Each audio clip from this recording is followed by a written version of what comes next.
Good morning, everybody. How are you? I hope you are doing pretty awesome today. So, as I sit here, we're about to embark on lesson number 22, and I think we have about 5 more lessons that we need to cover. Now, we also need to cover uh, a pre-test and a test, and that'll be our last test of the 3 that we have for the semester, and then we also have a final exam. Okay, and we'll have I'm planning on 3 or so review sessions for our final exam. So, with all of that in mind, um, let's get started on lesson 22. And always, I like to begin with a little bit of review. So, today we're going to start with a little bit of warm up, do it type questions. We're going to talk about alpha and beta, a little bit of a continuation on what we started or touched on in the last lesson. And then we have a new lesson, and then we're going to go back and do a little bit of a quick review, and you have a quiz to take today. Okay?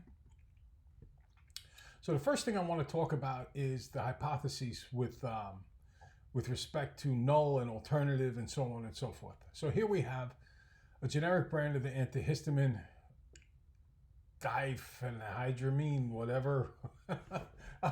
Bottom line is it's a 50 milligram dose. So read through this and come up with a null and alternative hypotheses. And I'll do a start and stop on my end because it might take you 10 minutes just to learn how to pronounce the name of the drug. All right, go ahead.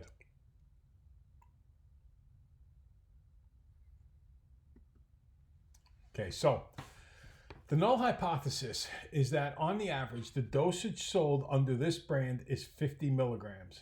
Population mean dosage is 50 milligrams. And you know that here because it markets a capsule with 50 milligrams, and the manufacturer gets worried that the machine that fills the capsules has become out of calibration, is no longer creating capsules with the appropriate dosage.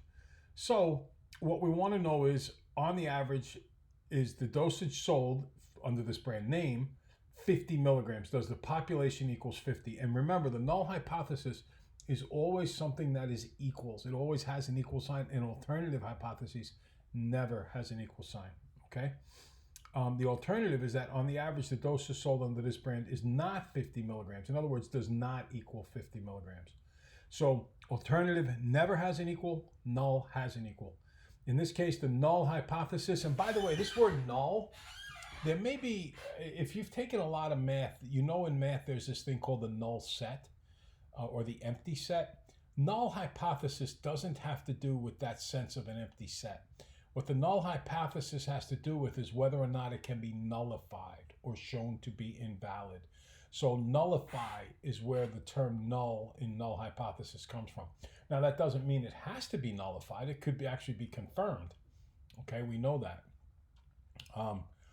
And the next couple of lessons will get into this thing called a p-value, which will allow you to either confirm or nullify a null hypothesis. All right. Alternative hypotheses is the opposite of the null hypothesis, so that you can use it. And if the alternative hypothesis works out to be a very true thing, it has one effect on the null, and a false thing has another effect on the null. Okay. So bottom line is the null always has an equals in it. In this case, equals 50 milligrams. And the alternative is always a not equal situation. A lot of times it's a less than or a greater than. In this case, it just matters that it's not equal to 50 milligrams. Okay.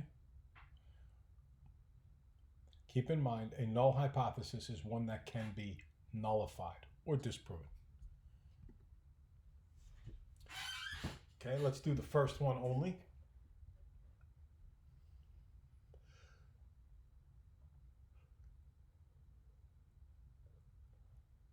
Okay, I assume you're doing stop and start.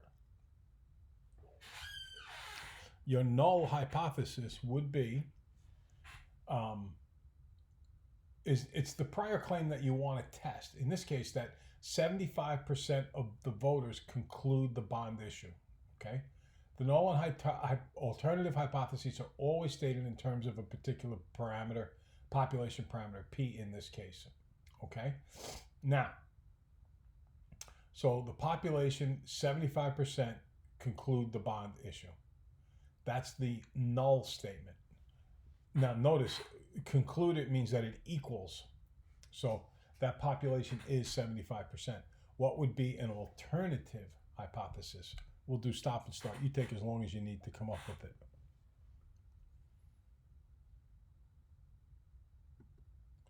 Okay, that would be that it does not equal 75%. Okay. The alternative hypothesis is the statement about the world that you conclude if you have statistical evidence to reject the null based on the data. The null and alternative hypotheses are always stated in terms of the population.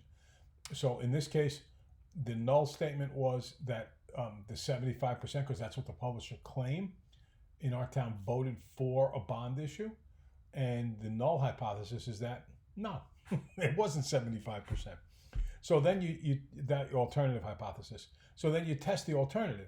And if the alternative proves out to be true, then the null has been nullified. And if the alternative turns out to be false, then the nullified has been concluded to be true. All right, let's try the next one. The next one actually gets into type 1 and type 2 errors, which we spoke about a little bit the other day. Let's just try this one on, see what we get.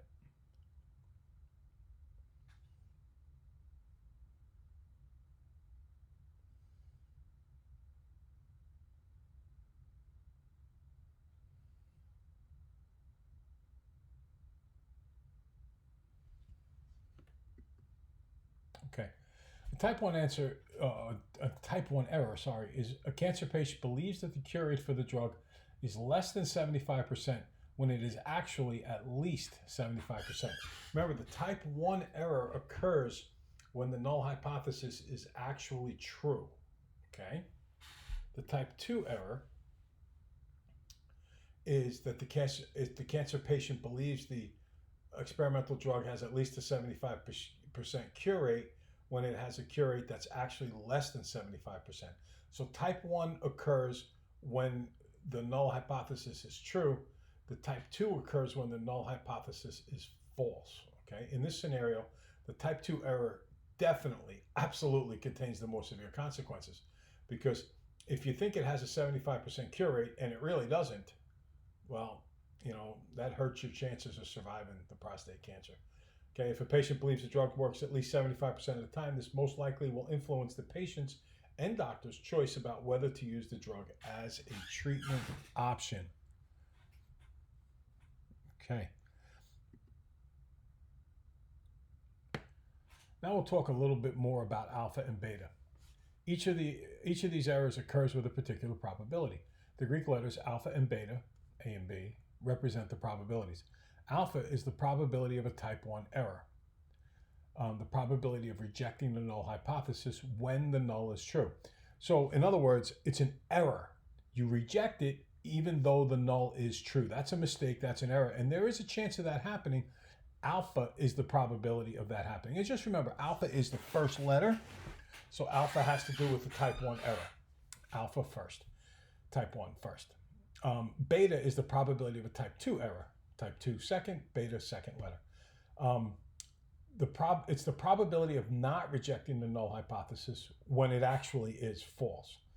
Alpha and beta should be as small as possible because they are the probability of errors.